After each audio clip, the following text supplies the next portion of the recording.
Hello everyone. Today I'm going to talk about one paper published in iMeta. The title is Plastisphere Microbiome, Methodology, Diversity, and Functionality. The corresponding author is Jie Wang, who is from China Agricultural University. Global plastic production has greatly increased. However, awareness about the negative environmental impacts has increased because of the vast majority of plastic waste. Under the action of external forces, large pieces of plastics can break down into smaller particles, generating microplastics. Their presence and persistence in environments have raised significant concerns.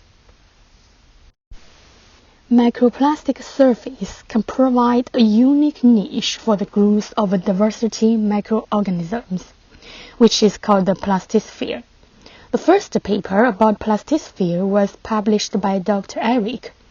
The study about Plastisphere is from marine environments to fresh water, then to soil, and last to air. Generally, there are three methods to study the Plastisphere: field sampling, in situ field culture, and lab-simulated experimentation. For the study in aquatic environment, the properties of three methods were similar, while for the study in soil environment, laboratory simulation was dominantly used. There are advantages and disadvantages for each method, such as for field sampling, we can get the real environmental plastisphere. However, it's hard to find the polymer types. For the in situ culture, we can choose microplastics, but the environmental conditions were not uniform following the incubation. For the live simulation, we can only simulate the field conditions, which is not real. For the methods used for studying the plastisphere, sequencing methods were dominantly used, such as the next-generation sequencing methods, long-read sequencing methods, and the multi-omics technologies. We also estimated the composition of bacterial communities on microplastics. Alpha, beta, and gamma proteobacteria are typically enriched in freshwater plastisphere communities. The seawater plastisphere community mainly comprises bacteria belonging to the phylum Proteobacteria and to the Bacteroidetes. The vast majority of bacteria that colonize terrestrial plastics mainly belongs to the phylum Proteobacteria and to Actinobacteria.